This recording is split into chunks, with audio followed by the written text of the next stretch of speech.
Hi, I hope your day is going great. In this video, I'm going to go ahead and cover Azure Data Studio and Power BI environment. What I'm going to go ahead and do is show you the SQL Server Management Studio, which I had set up, and I'm going to have the Azure Data Studio, the Microsoft Visual Studio Professional 2022, and that will be all connected into the Azure database that I will have set up, and then we'll use Power BI to connect and create some reports. So let's get started. Okay. First, let's go ahead and set up the SQL Server. And while you're doing that, make sure that you're, getting all the components installed. As I show you in the video here, there's going to be, various different pieces that you want to set up. That's if you want to set up a server local on your system to run through tests and set up your Power BI to pull streaming data or other data sets, just not streaming data, just basically sets of data that you'll want to run and create your BI reports. So now that you got your SQL Server installed on your local system, you want to get logged into it, and then we'll go ahead and run some queries.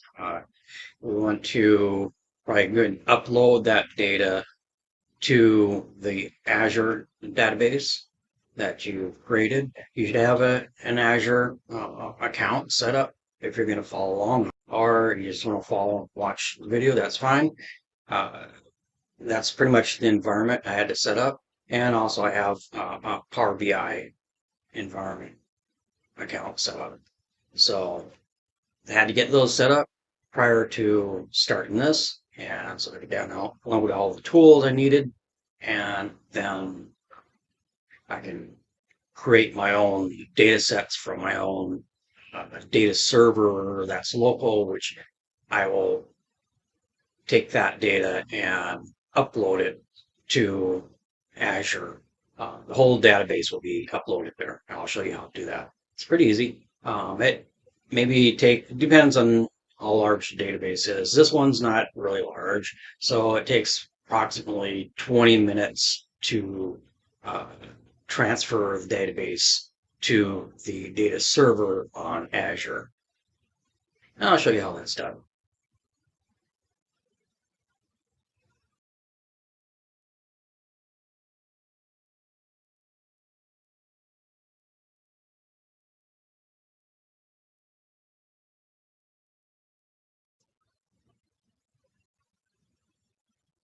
So here in Azure, I'm going to go ahead and review, make sure I have my server set up for the database that I'll be then transferring to Azure.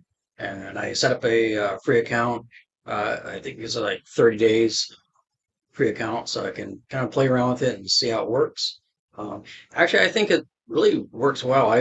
I've tried AWS a while back. It was a little more complex. Maybe they fixed some things, but Azure seems a little more straightforward. I guess I'm used to working with Microsoft products, so I have a better feel of working with their products. I kind of know what to expect. So, it really depends on your comfort.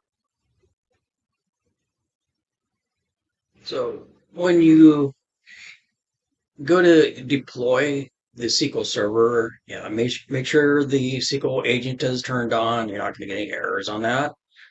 When you go to deploy, I usually use task, and then there's a deploy database, Microsoft Azure Zone. If you're AWS, you may want to set up AWS. Here, I set up Azure. I'm a lot more comfortable with their software tools, and so I'm going to go ahead and utilize that. And this kind of shows where I do have experience in the cloud environment and in a cloud database environment. So I know how to connect to that. I know how to do my queries against those databases. And so that shows all this. This is, it's not really a video to show you how to do things. It's basically, showing you a environment for BI. There's many different environments you can set up for BI, Power BI. This is one environment that's somewhat common, seen that SQL Server is widely used in many companies. Now, with Oracle, you can do the same. It does interface with Oracle pretty well, so Power BI has no problem with that.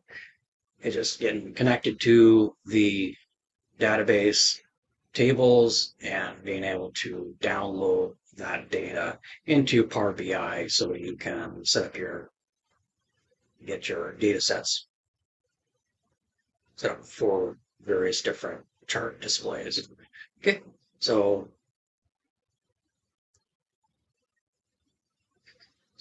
now that the database has been uploaded to Azure, now you have a AdventureWorks DW on Azure.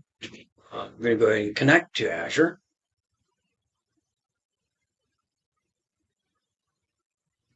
So when you're using the or adding the server name, when you're going to connect to Azure, it'll end with a Windows.net string. So whatever your database is, Windows.net, and then you're going to be using the local administrator account to log in. You don't use the network account to log in, so that it'll have full administrative access. So that's what you want to set up, and then go ahead and get yourself connected. Okay, so now that I've been connected to Azure SQL Server that I created on Azure, now I can see that the AdventureWorks DW database is there. So here I can view data off of Azure. So now I know I can access the data server, I can access the database, I can now view the data that's on the database. So I'm pretty much set up that I'm able to now set up the BI reports and start pulling in data. But let's go ahead and look at a few other tools that we can use to do some of the queries on the database, and then you can actually query from here in addition. But there's other tools that you'd want to try out. Depends on your comfort, what you like, what works for you, or what's available. If you're doing consulting, which I do a lot of consulting, and pretty much I have to use the tools that the company that I'm working for, the clients provide. I can't bring a lot of times my own tools. So I'm usually provided the tools, and then I can do the access to their database and pull data for BI, Power BI reports. So here I set up Azure Data Studio so I can now connect to both the local database if I want. But if you're working off an Azure database, you might want to just connect to the Azure database because that's what you're going to be running your queries off of. If you want to do data set queries, that's your best bet there.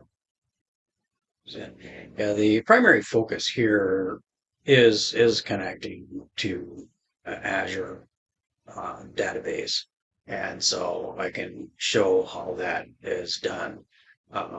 Yeah, you can connect to a local database too. But my reason to set up a local database was to create a simulated live data to a Azure environment so that I can show how BI works off that. As you connect your databases to, also you can see the health of the system. It has the information how well the system's working. So it gives you a little bit of information on the system and making sure that you're not having a lot of issues or anything. And, but it's you use it to just pretty much review the CPU usage, memory usage, and stuff. That's always important when you're deploying data. If it's being overtasked, you're gonna probably have a lot of timeout errors and stuff. So, double check that. If there's major issues, then the administrator who is administrating that needs to tune it and make sure that you're getting the most capabilities out of that system. So here I can show you, a little bit of how it works. Again, when you connect to the Azure database, you're going to be using that windows.net link. You're using the administrative local account on your Azure database that you set up when you're creating that server. So make sure you note that when you do that, if you're going to test this out yourself. So then you can actually get connected in. Otherwise, you're trying to just use the login to Azure. That will not work. It's gonna give you a lot of errors. So just work-wise, make sure you have if you can set that up, you're noting it well, and you can reference back to it.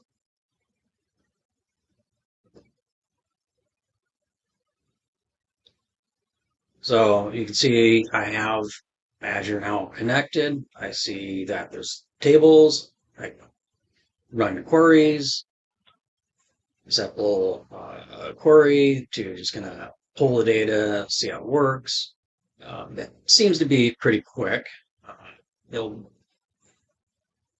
I'm using DSL to connect to this, so it's a little bit slower than if I was actually in a domain environment and connecting to Azure, or you have a little bit faster network connecting up to Azure, to the cloud, and to your domain, local domain. You may have a faster connection than DSL. But DSL works fine. It does. It's you can do streaming video and everything else. So it works fine for this type of port. And I didn't see a whole lot of delay. Now, if you're running your queries, depending on how large they are, it can take much longer to pull the data. This is I guess you could say, the older process of connecting to your data. So, uh, pulling that data into the Power BI.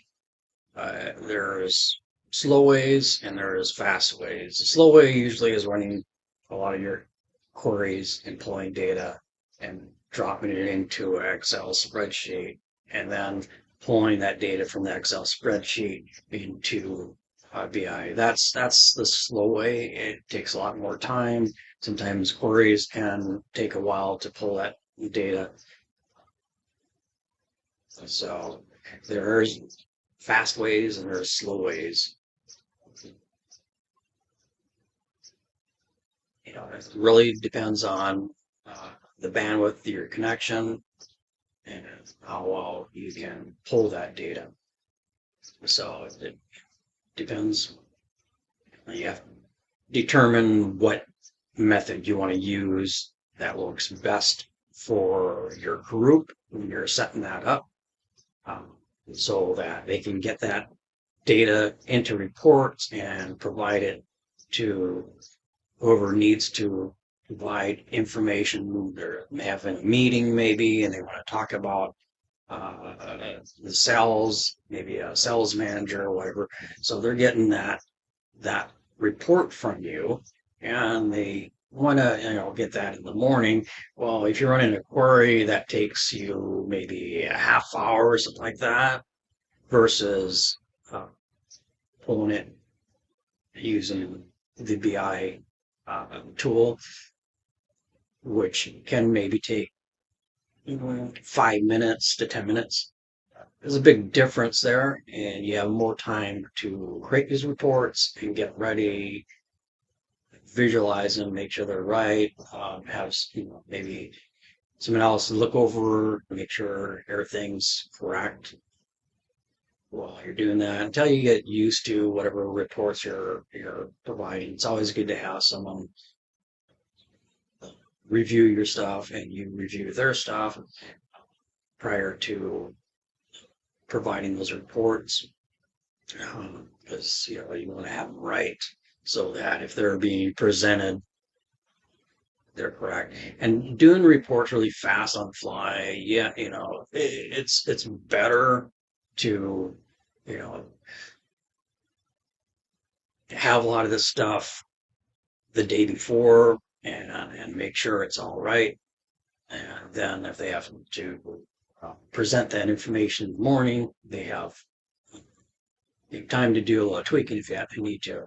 But it's normally, yeah, you get the report done one day, the next day it's being presented in the morning or something like that, or an afternoon for some meeting. So here I set up the Microsoft Visual Studio Professional 2022, and I was able to successfully connect to the local database, no issues. And I have also was able to connect to the Azure database, and there's no issues there. It just gives you another tool that you can run your queries off of. It really depends on what tools are available to you. If you're working on a site, uh, usually the client provides a lot of those tools. Some tools you can download. They allow you to download and install on your system. But some environments are really tight. You can't install anything, so you have to request it, and sometimes you don't get what you request. So you get whatever they provide you. This is another tool that you might be provided. If you're working in a Microsoft shop, they have a lot of Microsoft tools that they use. They're going to probably have the Microsoft Visual Studio Professional. They may have the 2019 or they may have the 2022. There's, some additional features in 2022, so it's good to have that so you can take advantage of some of the additional functionality. In this, I'm only connecting to the databases and running queries off it, so there's not a real big difference between them 2019 and 2022. If you're going to just do that, it's just really basic. You go and connect your database server and you run your queries. So as you see, I had a query ready that ran. It does take close to 15 minutes to pull this data from this query. So I found that this was a little bit slower connection in running my queries. And so I ran the query prior to this to, just show you the data and the same query that I ran. This, in addition, you can export the data into a CSV file, same as the SQL Server Management Studio, but you may not have access to that. because that's usually administrative. So the tool you may be provided to do any queries off of is the Azure Data Studio or the Microsoft Visual Studio Professional. Uh, I find between those two, the Azure Data Studio works the most efficient. So if you're going to have a choice of tools to run queries off of, I would say use Azure Data Studio. It connects pretty well. It's a lot faster in pulling the data. I think it's a little bit more efficient tool. This Microsoft Visual Studio, it's great for if you're setting up projects and you're developing something. Um, just using it for simply running queries, it's kind of an overkill because it's a developer tool uh, made for development of applications and such. So I would probably just lean towards using the Azure Data Studio. I just wanted to actually show that, yeah, you can connect to Azure with this and you can run queries. So if you are a developer, you have the ability to do that and create your applications that are going to be tying into the database and whatever you're trying to fulfill for the business. Okay, so here I went and opened up the Power BI desktop, and I'm going to go ahead and get this set up so that we can pull the data from Azure database and then set up some of the data sets. Now, when you first open up the Power BI desktop, you'll see options right displayed of what you can do to connect to your data. Or to see more options, you can go to the file and go to get data. And then you'll have options. Say if you had Azure Analyst Service Database set up, which at this point I don't have that set up. I only have the SQL Server database set up. So what I'm going to show is connecting to the SQL Server database. But if you have the Azure Analytics Server Services database set up, then you would be able to connect to that and pull data sets from that have been already created. That might be the better option in a work environment because then you're not having people connect directly to a live database. Although just you have to have your groups and all set up within that database and what their access is, so that can be still controlled very well. It's not all that dangerous as long as it's being set up correctly. But in the Azure Analysis Service database, it can set up a lot of different data groups that can create data sets for you to pull. So that may be a better route in a type of a business environment where speed is in a sense, and you want to grab what is required only, and say pull this data from the Azure Analyst Services, and so you go and pull that data, and then you do reports on it. It's a lot more efficient that way, and you can then group all your data together. So it's it just really depends on your environment, what you're setting up. Here you'll find, in addition to it, you can pull text and CSV. So if you're just using the top menus, you'll see that it only gives you that Excel workbook. So when you click on that, you go, oh, gee, you can't upload your CSV files. Well, your CSV files can be uploaded. You have a choice. You go into Files, Get Data, and then this, yeah, have text and CSV. And also, if you're pulling data from a web, you can do that. There's many other options to pull data. Here, we're just going to focus on pulling data from this SQL Server database, just to show how that works with the Power BI.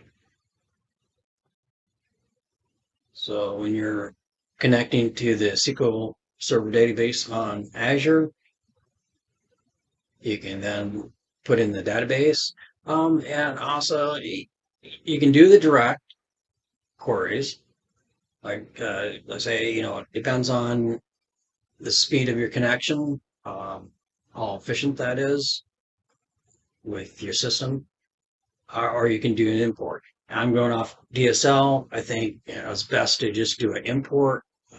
It's not going to bog down the system as much that way. I can get to work pretty quickly. I find that it takes, if I'm doing it this way, it may take no more than 5 minutes to 10 minutes to pull the data I want and then start creating my data sets and reports. Okay, so, there's a couple different methods it gives you right there. Now you can see there are other options. If you take a look at this, that you can have a SQL statement, or you can select that you want to navigate using full hierarchy. That, it just really depends on your connection, how quick you can connect to the system. If you're just creating data sets, again, you don't need these additional options. Just doing the import is pretty much all you need. And it's, like I say, it's fairly quick. So enabling SQL Server's failover support, it's not necessary. Just running it using the import. If you're creating BI reports, you're not an administrator, you're not doing administrative work, just doing the import, that's all you need to do. That's the only option that you should really be working with, and it's quick. So the next screen that you're going to go to is the navigator screen. This is going to display all your tables that it's seen. It gives you the option then to select only the business data. There's a lot of system data in there that you don't want. If you're a system administrator, you may want it. But if you're just creating the business report, that's all you need. Just display that, select the tables that you're going to be using, and it's going to be a pretty quick download that way. And then you can, you have your data sets that you can then start creating reports off of. The rest of it was just some of the system data. So now the data has been pulled. And you'll see the load going. This takes only 10 minutes to pull the data. Now you see all the data on the filled side, shows everything is there. Now you can go into the tables, review the tables, see what data is in there, so you can start mapping out what tables have what data and what you want to pull into those reports. That there actually helps out kind of planning out your strategy. And then you can look at the schema, review that. It shows all the relational. Sometimes you have these outlier tables sitting out there. You want to pull those in so you can kind of see everything when you're reviewing your data scheme and all the relations and such. So that you can after you have all your data, go ahead and just start typing in the text. You can then create a report from that. You can start then, sizing up how that window's going to look. This is part of the report. This is the full data of the cells. So then you may want to then create some visual effects. You can have a little background, makes it a little bit nicer. And when you're clicking around, sometimes you'll see that it lost its focus. So you just have to the data set report piece. Actually, it's data set within a report. These are data sets that you're looking at. Every one of those are looked at as a data set. This is a set of data that is providing that piece of a report. The whole thing is a report. And this is going to actually provide a dashboard type of report. So you have a little bit of drill down capabilities on it. So let's see, let's go ahead and publish that to the Power BI on the web. Now you'll find that once you get in there, you look, you can't see it. Go to the data hub and you should then be able to find what was published, and then you can open that up, and that will then be listed next time you go into Power BI web. It'll be already on the list, and you can actually bookmark it, so it'll always be at the very top. Now, looking through this, I see that there is some columns I didn't want there, so I'm going to go ahead and fix that. Best thing to do is do it on the desktop and then do a republish and do replace.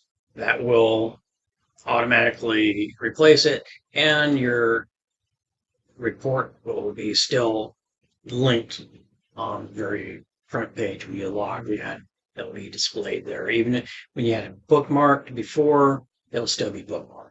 So it doesn't remove all that information.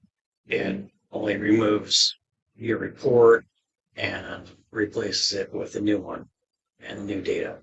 So that's pretty much it on doing the editing. And at this point, I didn't do any, so it's ready. Basically, once I do the updates, it's pretty much ready to be shared. So I can go ahead and share it if I want, but just kind of review it again. As you can see, it has drill down. I can look at the various different cell area regions, and that changes when I'm clicking on it. So that's pretty much it. That's just kind of a Power BI in a nutshell, you could say. Hopefully this was great to view. If you're setting this up, you would want to have, the skill set of creating your own data set, having all that before you start messing around here. I'm not really showing this to teach anyone how to do it. This is just kind of a review of the data sets that can be provided to Power BI for these type of environments. And this type of environment I am most familiar with, and so I went ahead and created my free accounts on Power BI and Azure cloud environment so that I could go ahead and run some tests and get some live data. That's always nice to do. They do have some sample data on Azure and sample data on Power BI, but it's nothing like getting some real sample data from an actual server so that you can show, yeah, this is what the differences are. And it gives you then that chance to play around a little bit more with Power BI and different data sets. Right. Well, I hope this was great and you have a enjoyable day. Have fun.